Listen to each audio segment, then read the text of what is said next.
قل هذه سبيلي أدعو إلى الله على بصيرة أنا ومن اتبعني وسبحان الله وما أنا من المشركين. Assalamualaikum warahmatullahi wabarakatuh. Waalaikumsalam warahmatullahi wabarakatuh. Semoga Pak Ustadz dan semua yang hadir di sini selalu diberikan hidayah dan selalu dirahmati oleh Allah. Amin ya rabbal alamin. Yang ingin saya tanyakan, apakah saat menjadi makmum ketika tarawih boleh ikut menyimak bacaan imam dengan menggunakan mushaf atau aplikasi Al-Quran dan di HP? Mohon penjelasannya Pak Ustadz. Ya, terima kasih atas pertanyaannya. Jazakallahu khairan. Yang pertama, jamaah sekalian yang dirahmati oleh Allah, kalau imamnya baca dengan mushaf, jelas ada keterangannya dari hadis Aisyah radhiyallahu taala anha dalam hadis riwayat Imam Bukhari. Tapi kalau pertanyaannya, boleh nggak makmum ikut menyimak bacaan Qur'annya karena misalnya ngantuk atau misalnya biar lebih khusyuk dan seterusnya. Jamaah yang dirahmati oleh Allah, inilah pentingnya kita mengetahui apa rukun sholat, apa saja wajib sholat, dan apa saja sunnah-sunnah sholat. Ketika kita tahu bahwa ini keluar dari gerakan asal sholat, yaitu memegang mushaf atau handphone, lalu melihat layar dan mengikuti, kita harus tahu gerakan apa dan apa statusnya ketika yang kita lewatkan pada saat kita menggunakan cara seperti itu.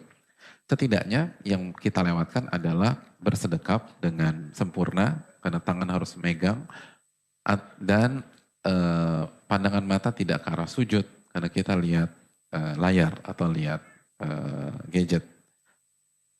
Dan hadirin sekalian, sedekap secara sempurna dan pandangan ke arah sujud adalah di antara sunnah-sunnah sholat.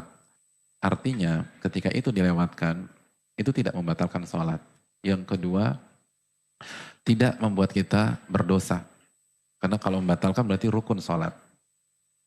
Kalau berdosa berarti itu wajib sholat. Tapi kalau sunnah menghilangkan keutamaan dan kesempurnaan sholat. Jadi, walau talam yang pertama sholatnya sah. Yang kedua, apakah ini recommended apa tidak? Direkomendasikan atau tidak? Pada dasarnya tidak direkomendasikan. Kenapa? Karena bisa membuat kita kehilangan dua keutamaan. Yang pertama, sedekap dengan sempurna. Dan yang kedua tadi apa? Melihat ke tempat sujud. Hanya saja jika hal itu membuat kita jadi lebih khusyuk, lebih berkualitas, wallahu ta'ala alam bisawab, maka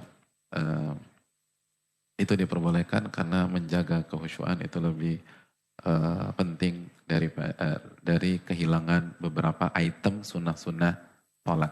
Item sholat-sholat sunnah. Tapi hukum asalnya banyak para ulama tidak mengarahkan ke arah sana. Yang paling afdol sedekap lalu mendengar. Tapi kalau ini sudah berkaitan dengan kekhusyuan dan seterusnya, sholat seperti itu lebih baik daripada antum blank sama sekali. Karena imamnya baca juz ke-12 misalnya. Baca juz ke-9 dan antum gak pernah dengar ayat itu. Itu surat apa ya? Gitu loh. Kadang-kadang itu masih Al-Quran gak sih? Iya masih lah. Cuman Anda gak pernah baca surat Az-Zukhruf aja. Anda gak pernah baca surat Ad-Dukhan gitu loh. Allah ta'ala alam.